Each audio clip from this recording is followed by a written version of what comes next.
Molarity. Molarity is the most common way to measure the concentration of a solution in chemistry. Molarity is the number of moles of solute in 1 liter of solution. The key words here are moles of solute. So remember that solute is the amount of usually solid substance that can be dissolved in a solution.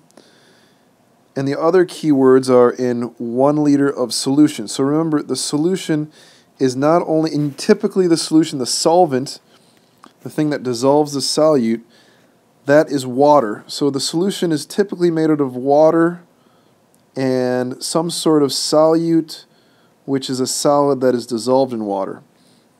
So the key is that you're looking at the moles of solute, how many moles of solute you have in 1 liter of solution, which is a combination of the water and the solute together makes up 1 liter. So the definition for like a 1 molar solution would, if you had 1 mole of solute substance and you mix that in with water to make 1 liter of solution, that would give you a 1 molar solution. So that's the concentration of a solution. If you added double the amount of moles, so let's say you put 2 moles of solute in, and you mix that up, so it made 1 liter of solution, well then you'd have a 2 molar solution. So a 1 molar solution is abbreviated as 1 and then a big M for 1 molar.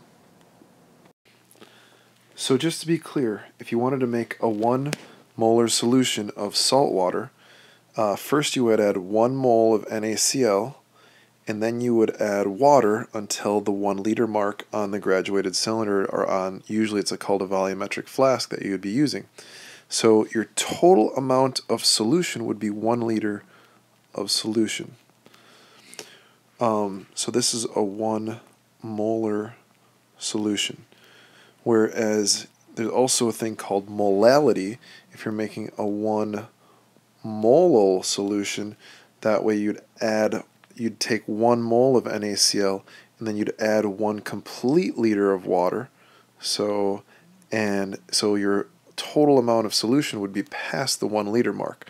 So we're going to focus on molarity, where your total amount of solution is 1 liter to make a 1 molar solution concentration. Obviously, in order to make this 1 molar solution of salt water, you'd mix the solute and the water together. So to make a 1 molar solution of NaCl, you'd have to figure out, okay, what is the molar mass of NaCl? So if you looked on the periodic table and you added up Na, which is about 23, and Cl, which is about 35, you get a total of 58 grams of NaCl per 1 mole of NaCl. 1 mole of NaCl would have 58 grams of NaCl roughly in it. So if you were making a 1 molar solution of NaCl, you'd mass out 58 grams of NaCl. You would add this to your volumetric flask or graduated cylinder, and then you would add water until the 1 liter mark, and this is all water in here, and then you'd mix the solute and the solvent together, and that would give you your 1 molar solution of NaCl. Whereas if you wanted to make a 1 molar solution of glucose, the chemical formula for glucose is C6H12O6. So you'd have to look at the periodic table, and carbon has roughly a mass of 12 grams per mole. You have 6 carbons. Hydrogen is roughly about 1 gram per mole. You have 12 hydrogens, sorry. And oxygen is roughly 16 grams per mole. So you'd have to multiply that by 6. If you add them all together, you'd find out the molar mass of glucose is 180 grams. So obviously, to make 1 molar solution of glucose, you'd add to, let's say in this case, a container, 180 grams of glucose, right? Well, obviously this is going to take up more space than when you made the salt solution when you only added 58 grams. You're going to add a lot more grams of glucose in this container, and then in order to get to the 1 liter mark of water, well, then you'd add just water to the liter mark in this area, and maybe you have less water when you made less water now when you're making the 1 molar solution of glucose versus when you made the 1 molar solution of NaCl. So the key points are, to make a 1 molar solution of NaCl, you'd take 58 grams of NaCl and add water, 58 grams, add water until the 1 liter mark to give you a total volume of 1 liter of solution. For glucose, you'd add 180 grams of glucose because that's 1 mole of glucose, so it would be more solute, and you'd add water. It would be less water in this case than the previous situation, and your total volume, though, would also be equal to 1 liter, and you'd add water up to the 1 liter mark. So different substances are going to have different molar masses.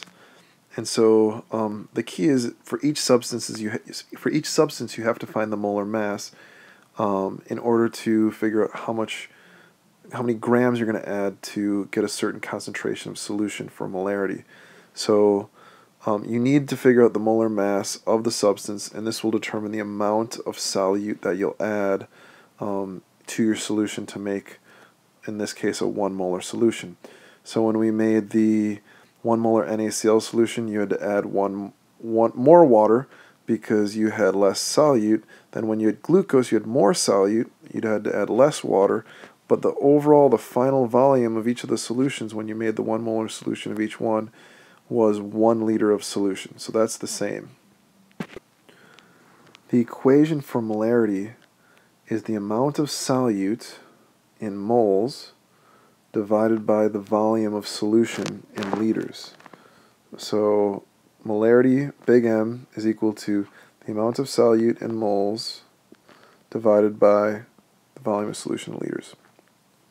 So in order to make a 1 molar solution of NaCl, again, you'd take 1 mole of NaCl and you'd add water, so you'd get 1 liter of solution. 1 divided by 1 gives you a 1 molar solution. That's if you wanted to have a more concentrated solution of NaCl with more NaCl and less water. Well, you could add 2 moles of NaCl, and you could then fill up the container up to the half liter mark.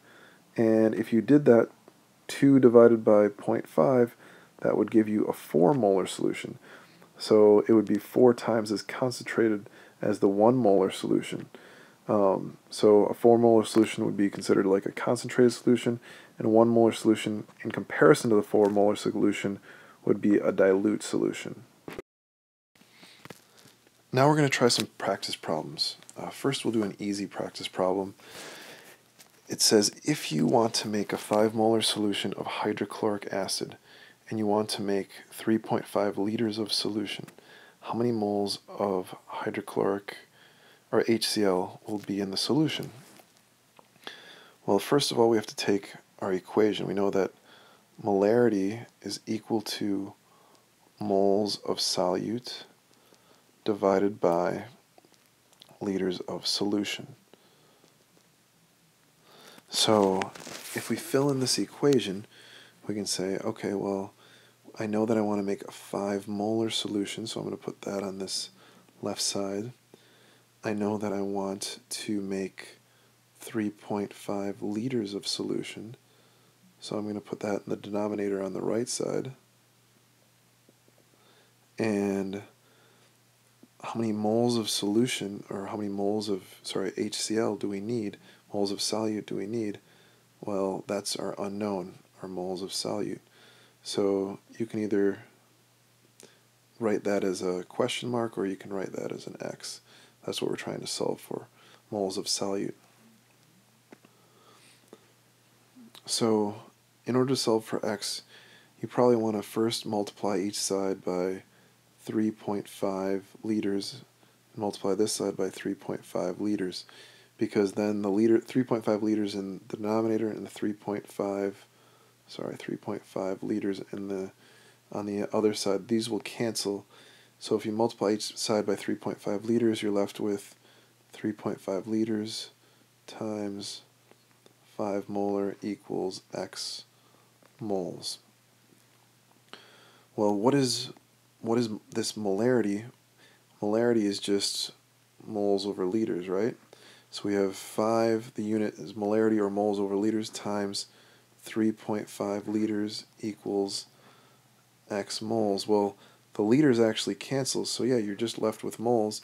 When you multiply 3.5 times 5, it gives you 17.5 moles.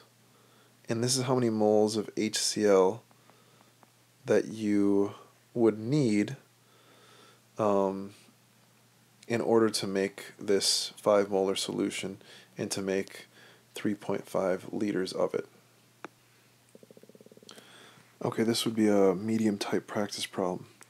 A solution was prepared by dissolving 21.1 grams of sucrose to make 220 milliliters of aqueous solution. Find the molar concentration of this solution. We start out knowing that our equation is molarity equals moles of solute over liters of solution. And we're given, our known is 21.1 grams of sucrose. So we're not given moles of solute, so we need to find out moles of solute from this information. We also are given 220 milliliters of aqueous solution. Well, we need to convert that to liters because ultimately to use the equation you need liters. So in order to find out how many moles of sucrose we're dealing with, we need to use a conversion factor. So we know that if you add up the 12 carbons, the 22 hydrogens, and the 11 oxygens, I figured out that 1 mole of sucrose is equal to 342 grams of sucrose. So using this conversion factor, I can multiply what we know we have, 21.1 grams, and I can put 342 grams of sucrose on the bottom, and I know that is equal to 1 mole of sucrose on top. So if we do the calculations, 1 mole of 21.1 grams of sucrose is equal to 0.0616959 moles of sucrose. Alright, and then in order to convert the 220 milliliters of aqueous solution that we want, we need to convert that to liters in order to use this equation. So you should know that for every 1 liter of solution, that's equal to 1,000 milliliters. So we're going to use that conversion factor. Milliliters cancel, and you're left with 0.220 liters of solution. Alright, now if we plug these numbers into the equation, we plug in 0.0616959 moles divided by 0.220 liters. That should give us our molarity. So after taking 0.0616959 moles, dividing it by 0.220 liters, the molarity is 0.28 molar. That's the molarity of the sucrose solution that we just made.